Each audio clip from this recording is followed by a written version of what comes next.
sector farmacéutico es uno de los lobbies más influyentes del mundo. 应对挑战，力行力改，破解难题。 matemáticas tienen demasiado poder. Avecina una gran guerra entre la realidad virtual y la realidad aumentada.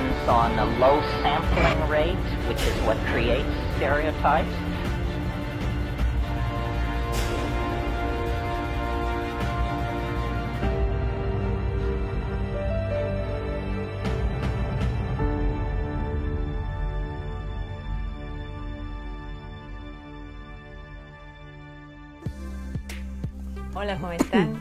Bienvenidos a esta nueva edición de Humo y Espejos. Dado los problemas técnicos en el sonido del último programa, decidimos bajarlo. Hoy vamos a grabar nuevamente, pero es casi imposible que salga el mismo contenido, si bien vamos a tratar de rozar los mismos temas.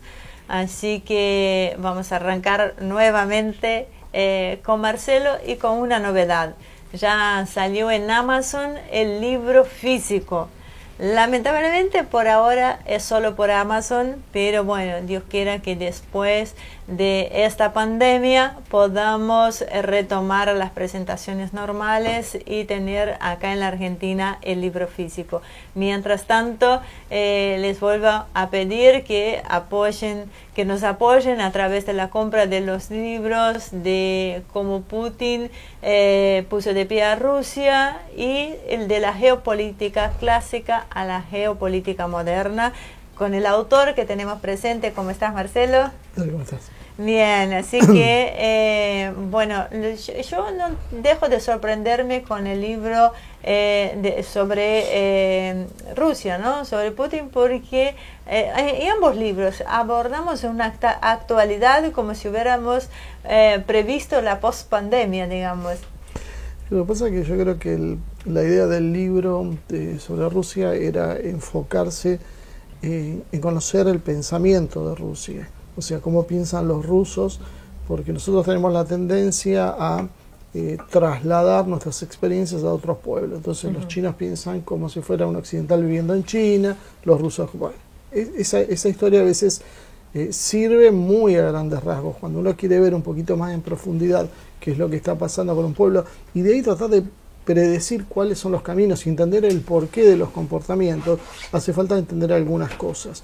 Este libro lo que fue, bueno, fue un trabajo que vinimos haciendo durante casi 10 años, haciendo entrevistas, pero bueno, las entrevistas como son lógicas quedan un poco desfasadas o quedan un poco en abstracto, entonces había que hacerle un contexto. Entonces ahí es donde aproveché para, bueno, tratar de entender algunas posiciones básicas de lo que es Rusia, de las cuestiones que tienen que ver con la concepción que tienen sobre el imperio, sobre la religión, sobre el propio orgullo de ser ruso, la tradición en Rusia que es tan importante. Y de ahí entonces uno empieza a entender por qué Putin actuó como actuó, por qué Putin dice que no a las cosas que dice que no, y puede empezar a entrever cuál es el futuro de lo que él piensa. Y si uno considera que estamos en un mundo donde ya Rusia nuevamente vuelve a ser un jugador de primer nivel y es probable que siga teniendo un ascenso en los próximos meses y años, creo que en ese sentido es muy interesante para poder advertir lo que está pasando y tratar de tener una capacidad predictiva un poquitito mayor. ¿Y quién vos crees que se impondrá en este mundo post-pandemia? Esto es bastante discutido, de hecho, a veces tenemos algunas polémicas con algunos amigos.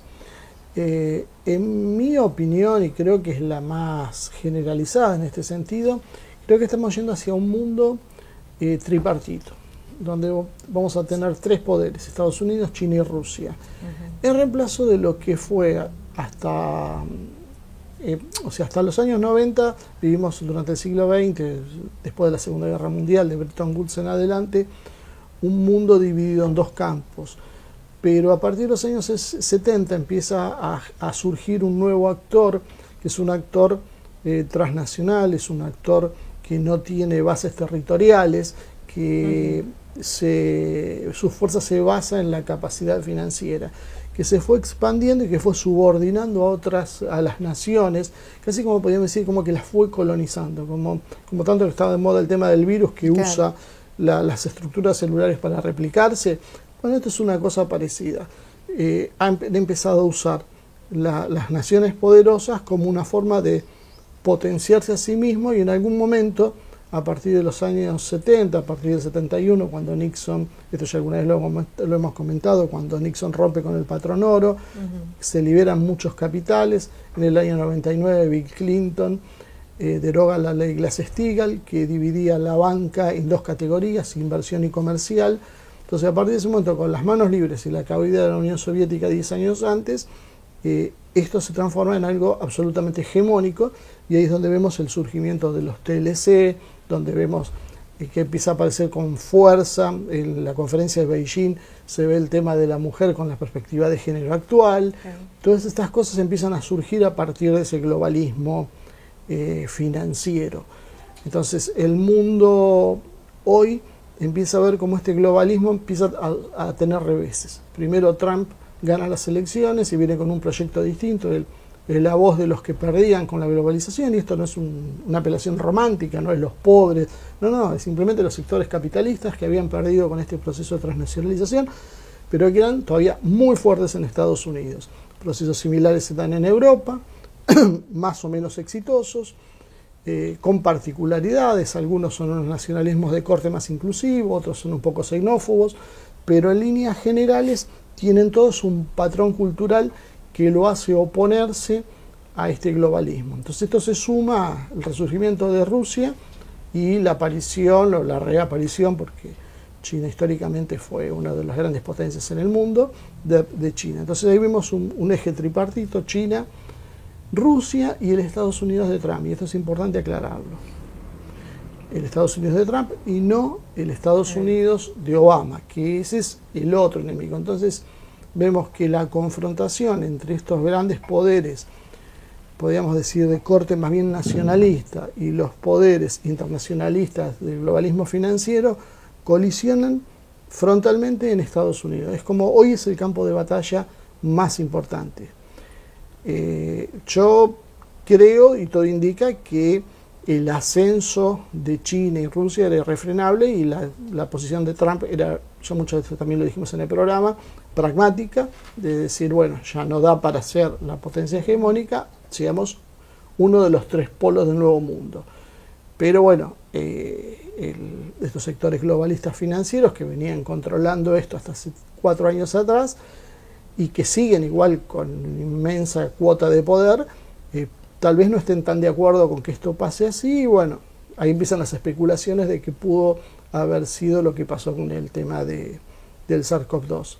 Eso te voy a preguntar, ¿cuáles son las raíces del enfrentamiento entre el globalismo financiero y el nacionalismo o el globalismo productivo, si es que estos dos últimos son lo mismo? Es un poco lo que decíamos de la famosa transnacionalización.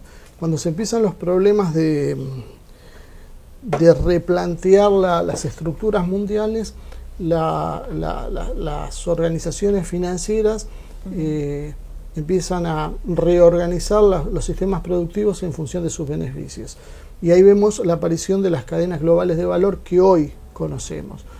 Antes, Estados Unidos fabricaba un auto y fabricaba el motor, la caja de cambios, los neumáticos, el chasis o el semichasis, la parte electrónica. Bueno, a medida que se empieza a producir este sistema globalista, empieza a optimizar recursos en función de las necesidades de la empresa. ¿Por qué? Porque fabricar el motor por ahí salía más barato hacerlo en Corea que hacerlo en Estados Unidos. Entonces se traslada la planta a Corea o a China o a India o al sudeste asiático. Ha habido distintas etapas en esta deslocalización. Esto lo que produce es una transferencia de capital y tecnología hacia los países que reciben esto. Desde el poder globalista, que es importante tener en cuenta que no tiene una patria, o sea, por más que mayoritariamente esté en manos por lo menos en lo visible, en manos de los estadounidenses, en realidad no responden a un interés. Son empresas que tienen domicilios fiscales en las Islas Caimán o en otro paraíso fiscal, no aportan básicamente en impuestos demasiado, llevan el trabajo a otros lados, producen sus inversiones en otros lados, entonces la capacidad de Estados Unidos empieza a deteriorarse. Estados Unidos, que tenía en su momento más del 50% del PBI mundial, empieza a retroceder, porque empieza a producir en otro lado y empieza a ser una cáscara vacía. ¿Por qué? Porque tenés una capacidad productiva, pero empezás a producir básicamente todo lo necesario en otros lados y lo que vos tenés son las estructuras financieras, departamentos de marketing. O sea, es con esta distribución actual lo que se quedaba con la parte del león, con la parte jugosa. Las mayores ganancias estaban en eso. Por eso todos los países importantes se habían transformado, habían dejado la etapa de fabricación. Corea fue el último que lo hizo. Ellos decían, nosotros ya no fabricamos, nosotros diseñamos. Claro. Y empezaron a tercerizar en otros lados. Todo este proceso lo que conseguía era menores costos para estas empresas. Y destruía las empresas que no conseguían hacer el mismo proceso o no querían. Porque a veces hay una cuestión que hay procesos que son propios de las fuerzas productivas, pero también hay un componente humano. A veces hay gente que ha hecho mucho dinero y que tiene una forma de pensar, es grande, ya lo hizo de otra manera y no quiere cambiar o no se adapta al cambio.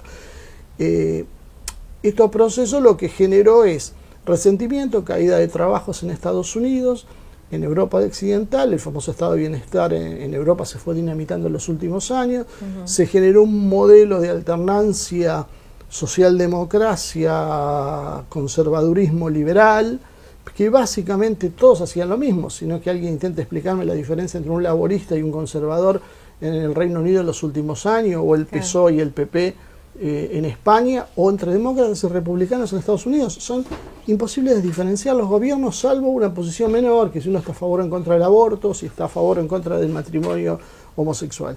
Pero no pasan de eso, cosmética. Entonces lo que termina pasando es que en algún momento estas fuerzas chocan.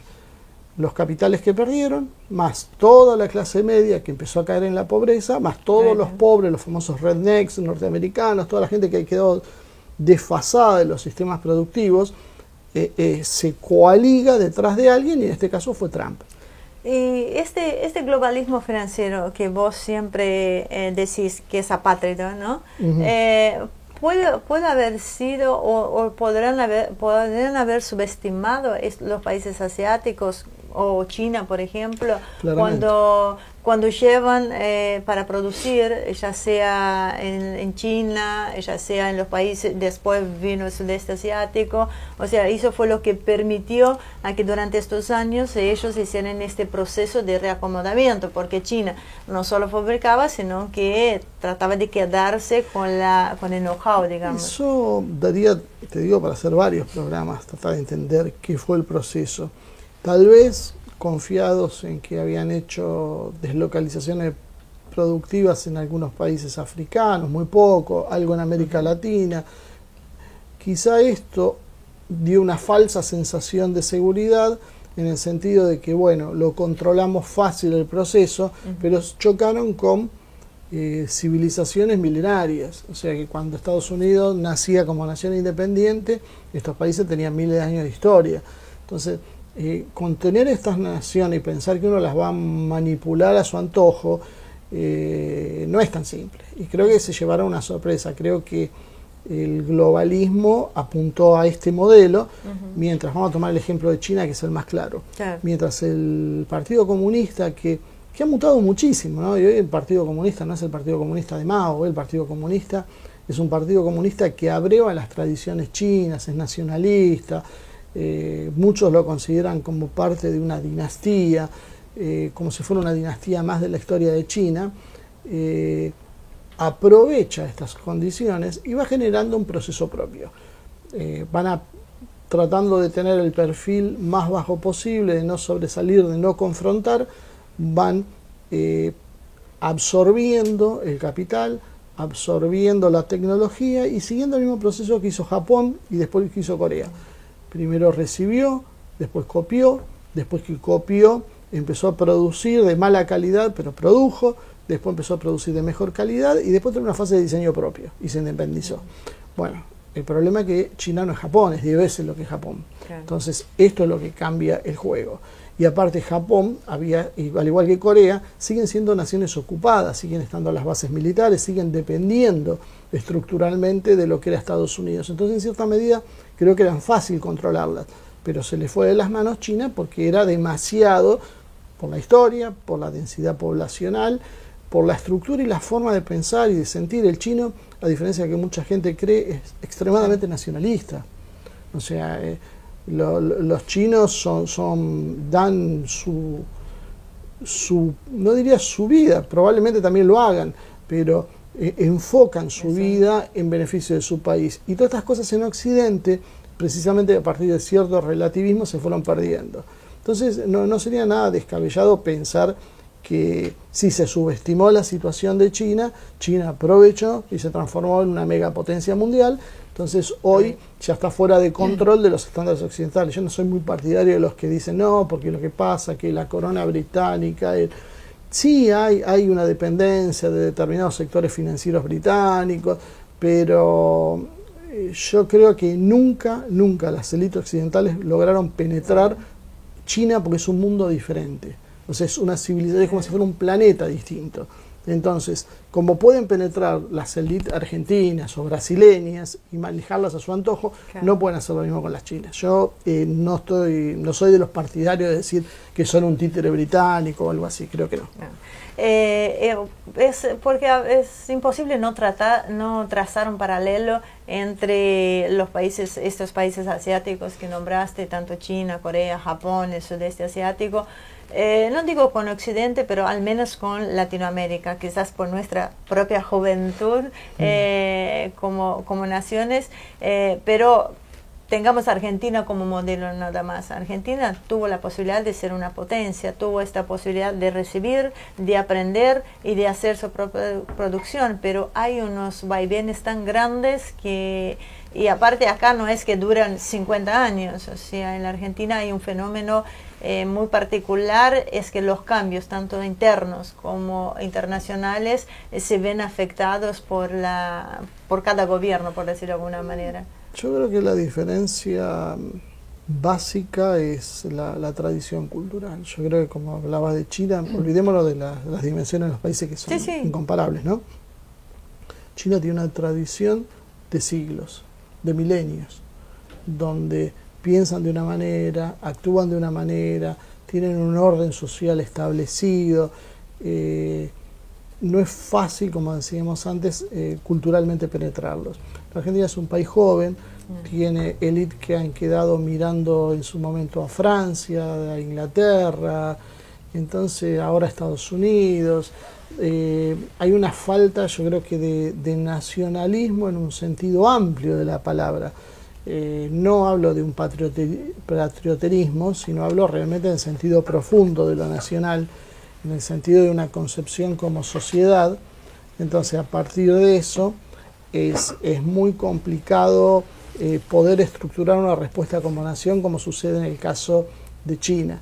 Entonces vos vas a ver que Argentina o Brasil, que es un poquito más nacionalista, o Chile, pero en el fondo existe esa cuestión cultural de dependencia. Entonces cuando vos tenés esa cuestión cultural de dependencia, siempre las relaciones económicas y de poder van a quedar subordinadas a ese tema. Entonces lo que Argentina tiene son momentos en que hay una guerra mundial, por ejemplo, y aprovecha para sustituir importaciones y desarrollar algo y generar una vertiente nacionalista como es el peronismo, pero cuando se reacomodan las cosas no alcanza a hacer el vuelco cultural y retrocede nuevamente. Y este proceso se va repitiendo en ciclos y que hace que aparte cada vez yo veo que la respuesta nacionalista y propia es más débil porque la penetración extranjera cultural cada vez es más potente. Entonces yo creo que desde ese punto de vista, bueno, indudablemente el eje pasa porque Argentina, un poco tomando lo que dice Dugin, encuentre su design, su razón de ser, su idiosincrasia, su propio ser, y Argentina no lo encuentra, lo copia, y entonces las cosas terminan mal. Y como última pregunta en este bloque, trayendo el tema el tema cultural, bueno, y tenemos que hacer completo en este estudio, que siempre hay un poco de molestia. ¿Por qué el globalismo ha propuesto un cambio de patrones culturales? Esto para cerrar, vamos a redondearlo en un minuto. Bueno, 2 minutos. Si no me das opción, contéstame. Lo que pasa es que es larga la respuesta. El globalismo lo que necesita para poder expandir sus negocios, como habíamos visto, es tener las manos libres. Ellos son conscientes que hay varios procesos que se vienen dando. En primer lugar, necesitan romper con cualquier tipo de ataduras nacionales, porque para vos subordinar a un país a una estructura global, como estamos hablando de estas cadenas de valor, vos necesitas que ese país se integre a un modelo mayor. Las cuestiones nacionalistas terminan siendo un obstáculo. Terminan siendo una forma de frenar el desarrollo de ese país en función de lo que intenta hacer. El globalismo financiero, entonces, lo que necesita es modelar las mentes de las sociedades para que acepten un nuevo modelo que va en contra de lo que históricamente pensaron. Entonces, para eso necesita de otra manera generar todo una cuestión superestructural. Necesita generar su propia religión, sus propios valores éticos, morales. Todo lo que hace a una identidad lo tiene que generar nuevo, y tiene que ser diferente, y tiene que ser global.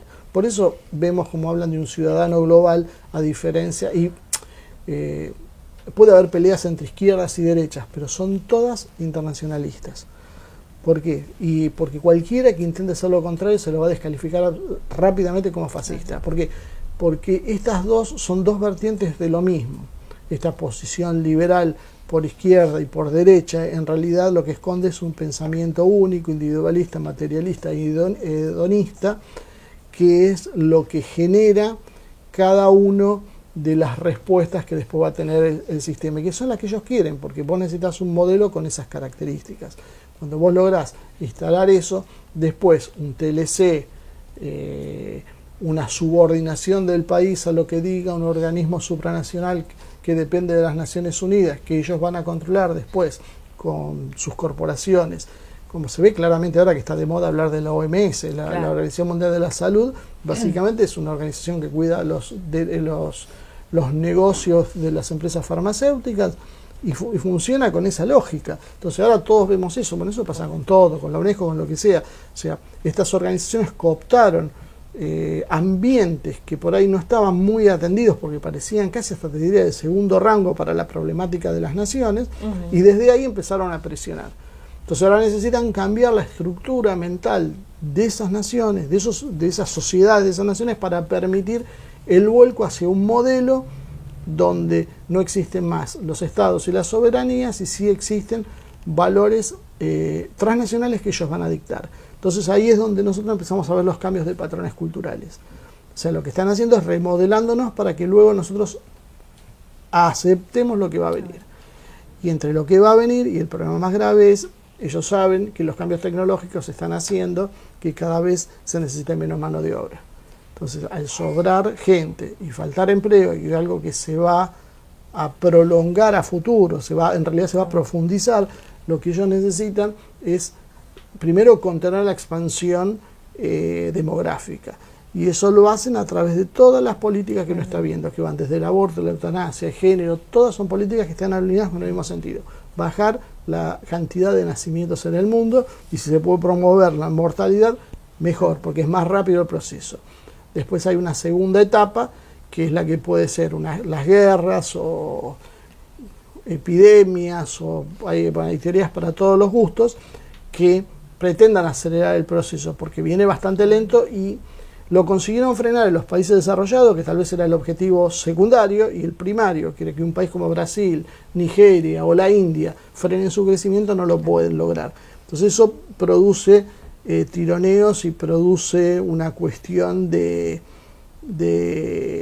la necesidad de ir un poco más allá en esto, porque al agotarse las fuentes laborales, no hay muchas opciones. O repartimos la riqueza, siempre cito, creo que la forma menos traumática para que la gente lo entienda es, nosotros estamos en una sociedad que se llama Argentina, lo expliqué el otro día, todos somos accionistas por el solo hecho de nacer en la Argentina, como cualquier accionista no trabajamos, tenemos una acción, y hay quienes trabajan y que son los gerentes. Bueno, si nosotros lo tenemos de esta manera, la empresa argentina fue exitosa, dio dividendos, dividimos los dividendos entre toda la población. Bueno, esta idea está absolutamente prohibida.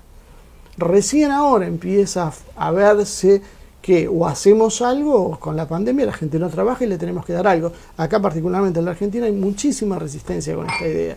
Igual en una cuestión normal, sin pandemia, digamos, aunque las personas recibiesen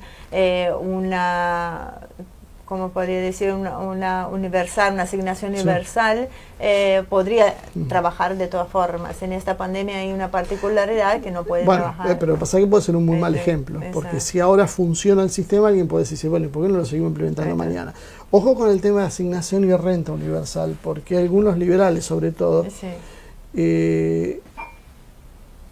discuten estos temas, porque ellos por ahí están a favor de que en determinadas circunstancias se le dé a algunos, pero no como una renta universal, que es lo que yo estoy diciendo que habría que hacer. O sea, se divide lo que produce la sociedad entre todos. Ni siquiera estoy hablando entre partes iguales, no es una propuesta ni siquiera marxista, no es todos ganamos lo mismo. No, podemos hacer diferencia, el que quiere trabajar siga trabajando, pero asegurémosle un mínimo a esta gente, porque el plan B es que, y es lógico, si sobra gente y no tengo trabajo y me van a causar conflictos y no me alcanzan las políticas de género, el aborto y la eutanasia, voy a ir a cuestiones más fuertes. Y si alguien duda que hay capacidad o falta de capacidad moral para hacer algo así, bueno, solo ver en la historia las barbaridades que se han hecho en nombre de las cosas más absurdas y peregrinas. Entonces es clarísimo hoy que las posibilidades son dos: o repartimos lo que produce la tecnología en nuestro país entre todos, o nos sobra gente. Si alguien piensa lo contrario, que me explique cómo piensan solucionar esto, que se va a ir agravando, y que el SARS-CoV-2 lo que hizo fue como funcionar como catalizador. O sea, contrastó, puso blanco sobre negro un problema que se venía gestando y que se iba a resolver en 20 o 30 años. Bueno, te lo tiró arriba de la mesa. Ahora, ¿qué haces? ¿Qué haces? Lo vemos después de corte. Así que no se vayan. Enseguida regresamos.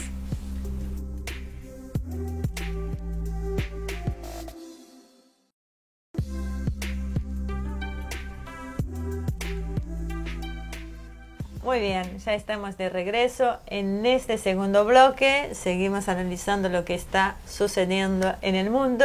Y ahora, Marcia, arrancamos con una pregunta dura, como para ser amigos, que son las diferencias o las semejanzas que existen entre la izquierda y el liberalismo. Ahí eso es interesante, porque en principio todos van a decir no, porque los nuestros queremos vivir, que la gente viva mejor, la pase mejor, y los otros en realidad son autoritarios, les gustan las desigualdades, pero siempre lo ven en el otro. La izquierda cree que el liberalismo es el que va a hambrear a todo el mundo, y el liberalismo que la izquierda va a asfixiar a todo el mundo. Lo extraño de la historia son a veces los parecidos, porque más allá de que después haya una discusión sobre cuál va a ser el papel del Estado, porque hoy la izquierda fue tan domesticada, está tan desestructurada, que ya no propone ninguna confiscación de la propiedad privada, de los medios de producción, ni nada. Eso es una cosa de hace 100 años. Claro. La izquierda moderna hoy es una izquierda de género, es una izquierda ecologista, es una izquierda vegana, es una izquierda que propone cualquier cosa menos tocar la propiedad. Claro. Y de hecho después, cuando llega al poder, se ve, si hoy vemos el programa del PSOE y Unidas Podemos, empezás a ver que básicamente es lo mismo que hace el Partido Popular. Es un poco de cosmética, hablan más de lo que hacen, anuncian que están en contra de los recortes, pero cuando llega el momento y ves, tampoco cambiaron nada. Claro. Yo no hablo de problemas de gestión, estoy hablando de lo que filosóficamente hacen. Se dicen mucho, pero hacen poco. ¿Por qué? Porque en realidad, como decíamos antes, todos tienen el mismo amo. Cuando vos ves a las organizaciones de izquierda, todas estas, que hoy son muchas, más bien son ONG, son organizaciones librepensadoras, lo que vos vas encontrando es que están financiadas por las estructuras más capitalistas. Fundaciones que luego ya hasta dieron paso, y que lo estamos viendo cada vez más claramente, a la participación comercial, que esto ya se entronca con lo que hablamos al principio de la pata cultural. Entonces vos ves que la derecha o el capital es el que financia a la izquierda. Entonces, bueno, evidentemente algo no cierra en esta historia. Tanto es así que no cierra, que después cuando uno empieza a ver, hay unas coincidencias muy llamativas. Todas las políticas nuevas, género, eutanasia, veganismo, ¿cómo se llama? Eutanasia, ecologismo, el aborto. Aborto, bueno, vos las tenés más claras que vos que yo. Todas estas nuevas ideas que en general vienen como una especie de matrosca que uno la abre y atrás hay otra, y abajo hay otra, y abajo hay otra, porque no es una sola cosa. El feminismo tiene un montón de ideologías aparejadas.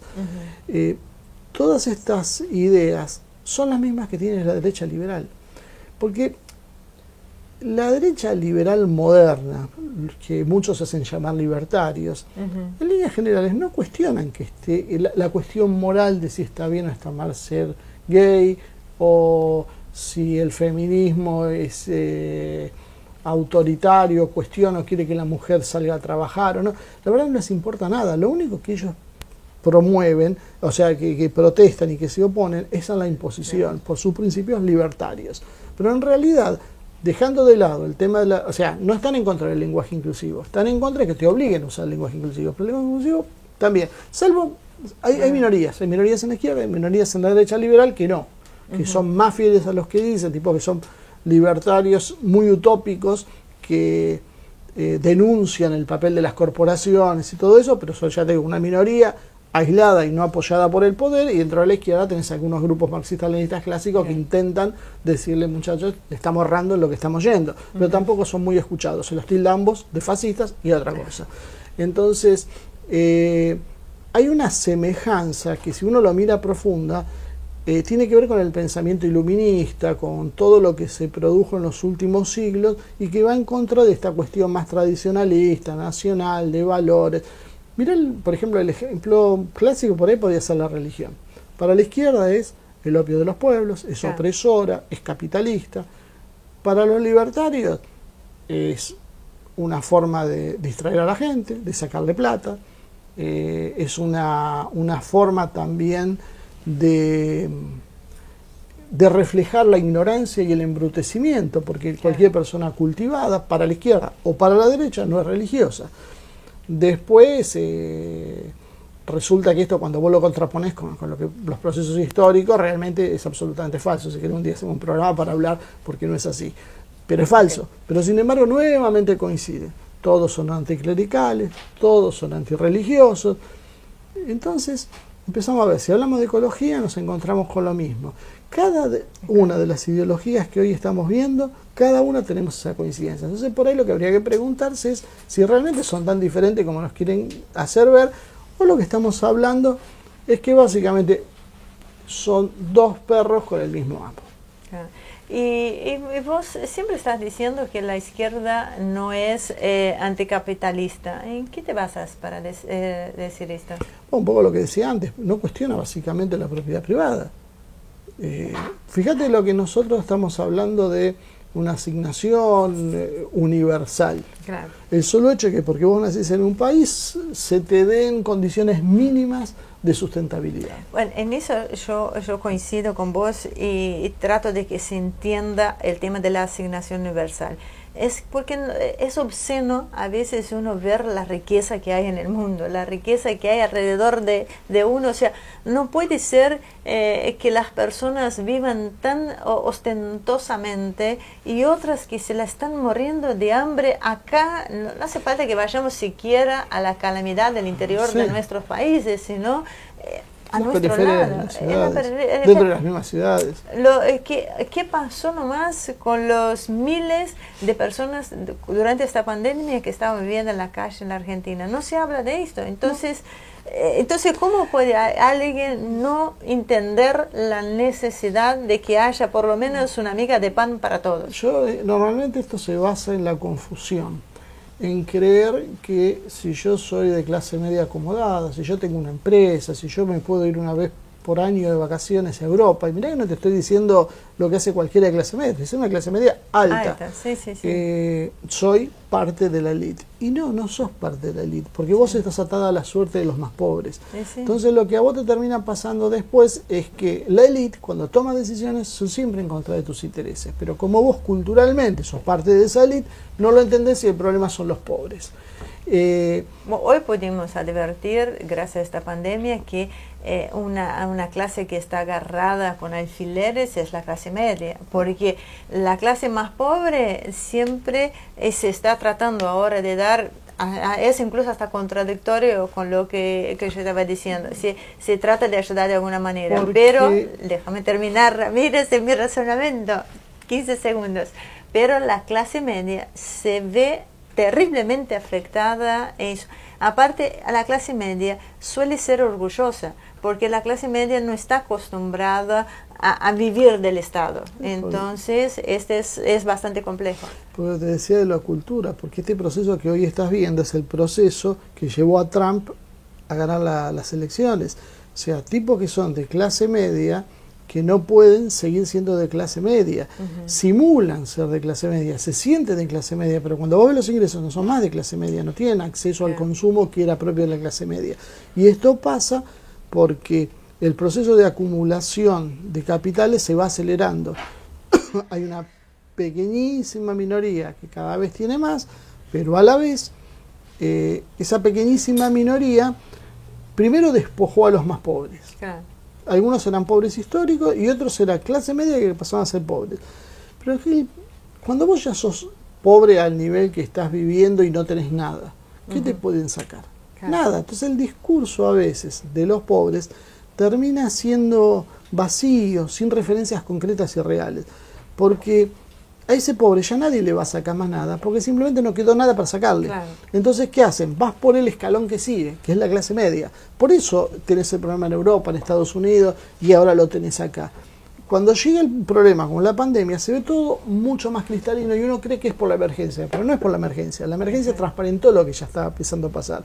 Los pobres, para que no te creen un caos social, tenés que darle mínimamente para que coman.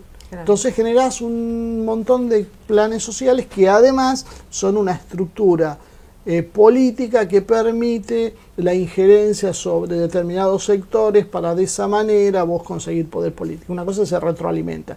Si vos haces una asignación universal, se acabó todo el problema, vos cobras con tu nuevo documento, no hay clientelismo político. Eso lo sabemos todos, por eso precisamente ninguna organización que apoya los sectores sociales pide estas cosas, o alguna aislada, pero en líneas generales no, porque vos le quitas el poder político. La clase media no entiende de qué se trata el tema y lo aprende de golpe ahora. ¿Ahora qué? Hay que darle a los pobres, ¿y a quién le sacamos para darle a los pobres? Claro. ¿Le sacamos a los ricos? No. Fíjate que no tocaron a los bancos, no tocaron a las grandes empresas. Mencionaron la posibilidad de hacer un comando sanitario unificando las cuestiones, le saltaron a la yugular las empresas de medicina prepaga. Claro. Y rápidamente fuimos para atrás, quedó en la nada. Bueno, ahí tenés la respuesta. Ahora, ¿qué pasó cuando fue contra la clase media? Contra la clase media le siguieron cobrando el monotributo, los impuestos, le cobran los servicios, le dan 10.000 pesos por única vez y vamos a ver si le damos por segunda vez, si tenemos más excepciones que otra cosa. Y eso es a una franja de la clase media, porque al resto de la clase media no le dan absolutamente nada. Las tarjetas de crédito se las financias a una tasa efectiva del 65%, una tasa financiera total del 65% anual. Entonces, parece loco que ahora yo estoy defendiendo a la clase media, pero no es que estoy defendiendo, es que estoy viendo el proceso. Le sacaron a los pobres para que no les estallen los pobres, ahora le sacan a la clase media para darle una limosna a los pobres y a la vez el resto que se lo sigan acumulando una élite. La clase media no lo entiende y se cree que es parte de esa élite. No. paso a paso van a ir cayendo. Cada paso de esto va a caer más. Con esto que pasó ahora va a ser mucho más acelerado la cantidad. Mientras no haya rebeldía, mientras se crea el discurso de un tipo como Macri, que viene y te plantea el emprendedorismo para decirte, mira, no vas a tener trabajo, arreglate como puedas, bueno, ahí es donde está el problema. El emprendedurismo nos mató a millones, porque te quedaste colgado de una rama. Pero porque no te necesitan. Volvemos de vuelta al principio. No necesitan que vos trabajes. Se produce de otra manera, se produce automáticamente, sobras. Entonces hacete emprendedor. Fue grotesco, como dijeron los macristas, que vayas a hacer cervecería artesanal. Claro. Pero bueno, está ya. ¿Cuál es la opción? Cuando llegó el momento, con un gobierno nacional y popular, ¿cómo se ajustó? ¿Cómo se está ajustando ahora? Otra vez de la misma manera. ¿Por qué? Porque no cambia, porque es lo que venimos hablando. Estos dos sectores son básicamente dos alas de una misma forma de pensar. Y como se centran en un pensamiento individualista, el tema de decir yo tengo derechos es maravilloso. Porque es yo tengo derechos a sentirme lo que quiera, yo me puedo sentir un hombre, una mujer o lo que sea, nadie me puede discutir. Eso es bárbaro. Ahora, cuando yo empiezo a pensar en mis derechos y nadie me puede decir nada, eso automáticamente te crea una estructura mental que te hace aceptar después los derechos económicos. Yo tengo, ¿por qué no voy a tener? ¿Cuál es el problema? El otro mito, para redondearte esto, es que también te dice la derecha liberal, porque es gente que se esforzó, que lo ganó con su trabajo, que se sacrificó. Y vos decís, ¿cuántas veces se sacrificó más? Vamos a hablar del padre Mauricio Macri, Franco Macri, en su momento, para tener los cientos, miles de millones de dólares que tenía. ¿Cuántas veces más que un obrero? Mucho más, miles de veces más, millones de veces más. No, indudablemente no se sacrificó. Claro. O sea, capaz otra cosa. Y después, creo que era Chesterton que decía que detrás de cada fortuna siempre hay una historia de corrupción. Claro. Básicamente el tema es eso. Cualquiera sabe, y vuelvo a aclarar lo mismo del principio, no es lo mismo que vos tengas una pyme con 20 empleados. Con 100 empleados. Hasta 100 empleados, sí, depende del área. Pero bueno, acá estamos hablando de los grandes de verdad.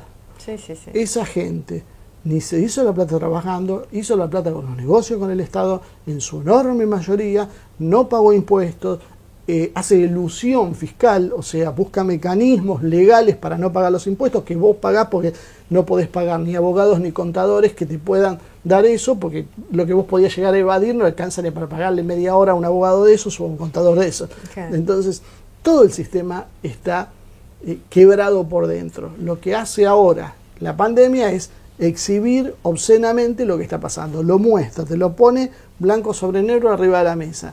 Y ahí es donde empezamos a ver la falta de respuesta de la clase política. Y ahora voy a tomar otra vez el ejemplo de la Argentina. La clase política opositora, que es el macrismo, desapareció. Salvo Larreta, que como quedó engrampado en la ciudad de Buenos Aires, no puede zafar, de vez en cuando pone cara y te saca una ley para que uses barbijo y cosas así menores. Y sale un hecho de corrupción con los barbijos terrible que los medios de comunicación... Nada, sí, es asombroso. Seguimos hablando del problema de los alimentos que compraron, que también estaba mal, pero de esto se olvidaron todos rápidamente, antes que estalle. Y encima de un tema tan sensible. Y después quienes están en el gobierno también hacen silencio. Solo quedaron los que están en funciones ejecutivas que no pueden zafar. Y los que quedan en funciones ejecutivas hacen llamados a la solidaridad, palabras muy bonitas, pero cuando vas a ver las medidas concretas, entre poco y nada. Y bueno, es un tema, yo no quiero meterme ahora. Claro, hay una cosa más, sacarse, por eso hablamos de los chips, sacarse el bendito chip liberal de no podemos imprimir, tenemos que cuidar el déficit fiscal, el balance y toda esa historia. Eso es falso, es mentira, los precios no aumentan porque tengamos un déficit fiscal y porque hayamos impreso.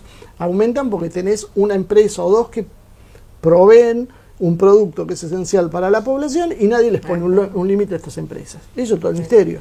Bueno, vamos a dejar el gobierno nacional para otro tema, pero si lo... Es nacional y es regional y te diría que es mundial, porque esta lógica funciona en todos lados. Sí, no es solo propia. Bueno, hay algunas particularidades que la gente odia que uno se los nombre, que es con Bolsonaro, por ejemplo, que con todo lo que él está haciendo, que para mí es en lo particular es un desastre y va a llevar a Brasil a un problema bastante complejo, pero como hablamos en el programa anterior, que no puede salir al aire, que es una república federal, resulta que los intendentes o los gobernadores toman decisiones propias. Con la publicidad lo podemos observar, que yo escucho siempre los medios brasileños, y hay una enorme cantidad de publicidades para concientizar a la gente sobre el tema de la cuarentena, diciendo que se quede en casa. O sea, en realidad el pueblo brasileño, parte del pueblo brasileño, aquellos que no están los militantes ciegos con Bolsonaro, ellos están haciendo una cuarentena, por eso no hay tanto desastre. El problema es el grupo de Bolsonaro que quiere sacar a la gente a la calle. Con respecto a la publicidad, yo no lo he visto acá en las publicidades oficiales, en los medios, por lo menos para alentar a la gente, para indicar a la gente qué hacer. Se siente perdida y abandonada. Es el ahorro. Es el ahorro, y no quiero ser mal pensado si no hay algún acuerdo con algún gran medio argentino que prefiera sacarse competencia de lado, y como vos sabés que la torta publicitaria la manejan solo un puñadito, para el resto tiene que tener publicidades estatales o muere, bueno, que mueran. Yo creo que es eso. A pesar de estar en el medio de una pandemia, tampoco se han liberado pautas publicitarias, salvo para un puñadito de grandes medios que uno puede ver las publicidades. Fuera de eso, no. Con lo que vos decías respecto a Bolsonaro, te encontrás con algunas cosas muy llamativas. Bolsonaro acaba de dar una asignación para 60 millones de brasileños. Sí. Y eso miramos por otro lado. O sea, todo el mundo pone a Trump como un presidente que reaccionó tardíamente y en forma aleatoria, y a Bolsonaro como un negacionista. Y te encontrás del otro lado a AMLO, cual yo obviamente prefiero toda la vida a Bolsonaro, ¿no? Pero las cosas son como son. Okay. O sea, AMLO ha hecho lo mismo que Bolsonaro y nadie lo nombra, no existe. Okay.